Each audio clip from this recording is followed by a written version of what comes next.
महाराष्ट्र विधानसभा निवडणुकीच्या निकालानंतर 11 दिवसांनी भाजप, शिवसेना, राष्ट्रवादी महायुतीने सत्ता स्थापनेचा दावा केला। दरम्यान आज 5 डिसेंबर रोजी महाराष्ट्राच्या 21व्या मुख्यमंत्रीपदी तिसऱ्यांदा महाराष्ट्र राज्याचे मुख्यमंत्रीपदाची शपथ देवेंद्र फडणवीस यांनी घेतली।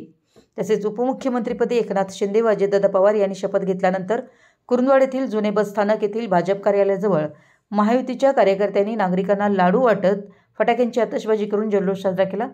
यावेळी माजी नगराध्यक्ष दादासाहेब पाटील, रमेश भुजुगडे, सीताराम भोसले, भाजपा नेते माजी नगरसेवक उदय डांगे, शरद आलासे, दीपक पोमाजे, राजू फल्ले, अरुण नाईक, सोमेश गवळी, महेश जाधव, उमेश कर्नाळे, रघु नाईक, चांद कुर्णे, सर्जेराव बाबर, संतोष तेरवाडकर, विठ्ठल पवार, संदीप भाटणकर, प्रदीप भोई आदींसह महायुतीचे कार्यकर्ते मोठ्या संख्येने उपस्थित होते। मराठी एस न्यूजसाठी कुरुंदवाडहून संदीप अडसूळ। हम तुम्हारे साथ हैं। एकनाथ शिंदे साहब तुम आगे बढ़ो, हम तुम्हारे साथ हैं। अजित दादा तुम आगे बढ़ो, हम तुम्हारे साथ हैं। महायुतीचा जय हो, महायुतीचा जय हो, जय हो, रामचंद्र डांगे तात्यांचा जय हो। महाराष्ट्र राज्यामध्ये आज महायुतीची सत्ता आलेली स्थापन झालेली आहे। त्या सत्तेचा आज मुख्यमंत्री देवेंद्र फडणवीस साहेब यांनी मुख्यमंत्री पदाचा शपथ घेतला। त्याबद्दल महाराष्ट्रातील सर्व जनता आज एक खुशीचा माहोल तयार झालेला आहे महाराष्ट्रामध्ये।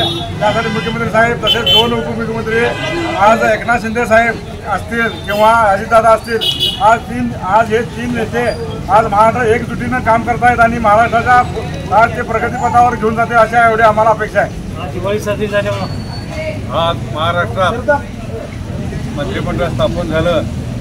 आदरणीय फडणवीस साहेब आणि उपमुख्यमंत्री अजितदादा आणि महाराष्ट्राचे नेते आदरणीय एकनाथ शिंदे साहेब यांचा आता शपथविधी पूर्ण झाला। याबद्दल महाराष्ट्रातील जनता अतिशय आनंदित आहे आणि ही तीन मंडळी येत्या 5 वर्षात महाराष्ट्राचा विकास अगदी मोठ्या प्रमाणात करेल अशी मी आशा व्यक्त करतो। आणि लाडकी बहीण असेल आणि कुठल्या योजना असतील ज्याचे आश्वासन दिले गोरगरीब जनतेच्या पाठीशी सरकारने एवढंच केलं। गेल्या 2 वर्षामध्ये एकनाथ शिंदे साहेबांनी जे जनतेला प्रेम दिलं, 2.5 वर्षामध्ये जे प्रेम दिलं त्यामध्येच ह्या जनतेच्या लाडक्या बहिणींनी सगळ्यांना प्रेम दिलं आणि ह्या महायुती सरकारला विजयी केलं। त्यामध्ये एकनाथ शिंदे साहेब असतील, देवेंद्र फडणवीस साहेब असतील आणि अजितदादा असतील यांचा प्रचंड मोठ्या प्रमाणामध्ये विजय झालेला आहे आणि हा विजय ह्या महाराष्ट्र राज्याच्या सुवर्णाक्षराने लिहिण्यासारखा आहे। आणि ह्या वेळेला राजकारण, समाजकारण, कला, क्रीडा, साहित्य, सांस्कृतिक ह्या सर्व घटकांना सामायिक, शेतकरी ह्या सर्व घटकांना सामावून घेऊन चालणारा प्रवाह आहे आणि ह्यामुळं ह्या सरकारमुळं जनतेचं कल्याण होणार आहे। निश्चित देवेंद्र फडणवीस साहेबांना शुभेच्छा आहेत। मुख्यमंत्री म्हणून देवेंद्र फडणवीस साहेब यांनी शपथ घेतली व उपमुख्यमंत्री म्हणून एकनाथ शिंदे साहेब व अजितदादांनी शपथ घेतली।